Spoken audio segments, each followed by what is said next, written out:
Hey guys, today's a little different of a workout video. Okay, so we put out a bunch of videos about just staying in shape and what to do and all that stuff.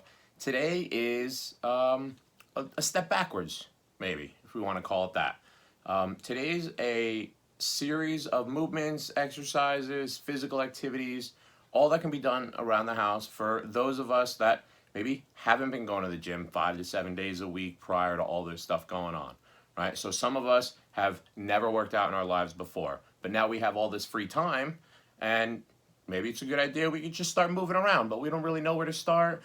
And some of the stuff that we've been putting out may be a little intimidating, right? So I've just pulled some stuff back and just put together a little thing that you can do around the house. If one, maybe you just never worked out before, and now you have all this free time. Two, maybe you've been injured, maybe you had surgery, maybe you've been laid up for a little while and you couldn't make it to the gym, right? And now all of a sudden you're ready to go, but the gyms are closed. Or maybe we are elderly, right? And it's not about getting that six pack, rock hard abs. It's just about improving our quality of life and making sure that now that we're just stuck home, we don't lose the ability to do things like maybe putting something up in the top of a cupboard or moving a chair or something along those lines. Okay.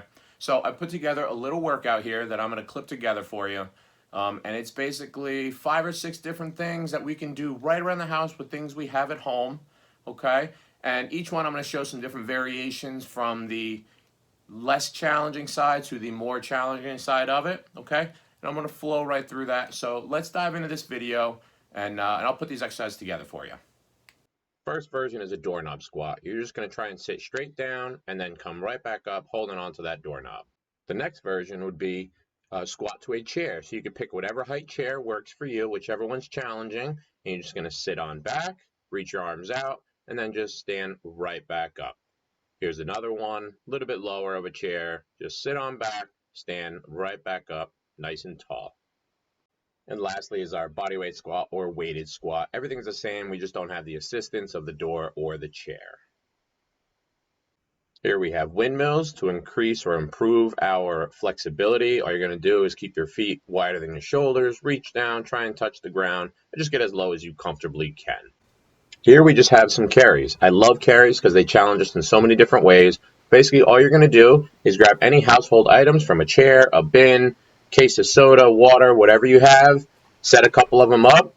Wherever you have space to walk back and forth a couple stairs, you're just going to pick it up off the ground. Stay nice and tall. Make sure we don't lean back or forward too much. Hold that weight right up in front of you. The higher, the better. And you're just going to walk back and forth and replace them back and forth there.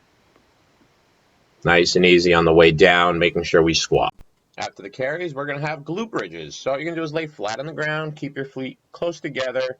You're going to keep them close to your bottom. You're going to bring your hips straight up and then back down. At the top, squeeze your bottom, hold for a second and back down. If you want to challenge it a little bit more, we'll take one leg off the ground, push through the middle of our foot, keep the hips nice and tall there, pause for a second and squeeze, come back down, and just make sure we work both sides on this. And make sure you don't bring your hips too high so you feel your lower back. Only want to feel your legs.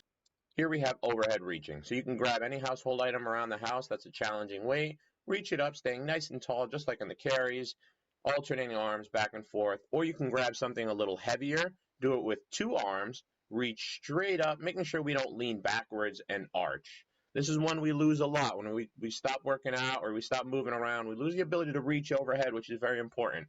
So this is a really good one for anybody that hasn't been.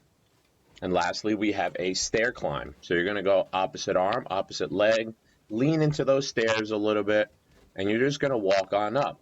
Make sure you keep some weight on your hands and your feet. Try and level it out there. And you're going to go all the way up, all the way down, nice, slow, controlled, using as much or as little as your legs and arms. Again, here we have the other view.